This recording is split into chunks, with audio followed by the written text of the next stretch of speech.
Hi, everybody. This is Lisa Castro here. I just wanted to share a few thoughts with you in regards to mindset. I don't know if you've noticed, but Dr. A must have found it pretty important when he put stop, challenge, and choose in his book, Dr. A's Habits of Health. He also put it in the companion guide as a lesson, and he also put it in his new book, Discover Your Optimal Health. I'm thinking there's a clue there that he thinks that's pretty important for us to learn. I know personally that he shared that that exercise with me because I was in a place where I was in a reactive state. I was getting stressed out about something. This is when the book first came out, and he said, "Lisa, have you read the section on stop, challenge, and choose?" He pulled out the book and he showed me where it was at. And it's like, boy, I was a little offended at the time, but at the same time, that was emotional response, and I was not going to react to it. So I was learning how to stop myself from having an emotional response, stop myself just long enough. Now I've learned to have a glass of water, drink a gulp of water, or take a couple of deep breaths, and then regroup. And that gets your brain from a reactive state to in the rational part of your brain, where you can think more logically of what you want the outcome to be.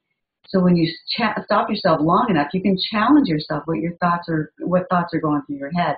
Are you coming from a place of reality? Because sometimes it's just plain old perception. We might be using filters of the past. We might have our own personal experiences or our personal agenda or our desired outcome that we're taking offense to because it's not happening the way we want. But what if we stop long enough to say, I have a desired outcome, I know what I want, what actions would get me to where I want to be? Does that sound familiar? That's actually structural tension if you think about it. You know your current reality, your reaction.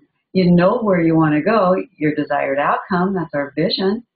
And how do you get there? Those are the action steps. That's stop, challenge, and choose. Now take that to the simplified version. If you're thinking, I can't, you're probably in the reactive mode. You're thinking, oh, based on these circumstances, this is just the way it's going to be. Or you're finding yourself saying, how could I, despite my circumstances? What could I make it look like? How could I think outside the box to have what I want the desired outcome to be? How about if and it's amazing, even the tone of voice changes when somebody's in the creative state.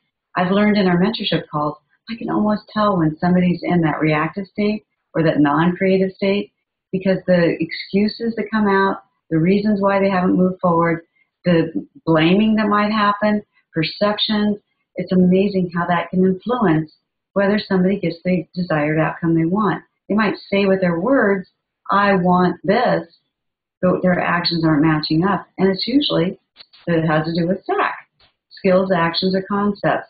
So do they have the skill set, the actions needed? Maybe it's a concept that's keeping them from creating the life that they want. So we evaluate that. And it's cool to be able to use all these tools that Dr. A has provided for us to be able to have that creative state. So one, you have a mentor to help you through it. You've got the stop, challenge, and choose. Then you can be thinking about how can I? And you've got the structural tension chart that helps you go from your current reality to the vision you have for your life, and then choosing the action steps needed to get to that desired outcome. And then again, checking in with your mentor. Am I keeping the emotion part out of taking the actions? It's one thing to feel the emotions. Boy, if anybody knows me, they know I'm an emotional person. But it's one thing to decide what you're going to do with them. So despite the fact that you might be feeling a certain way, you still can step forward and take that next step.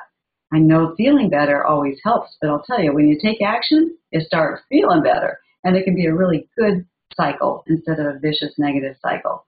What do you want it to be? So keep thinking what the vision is going to be.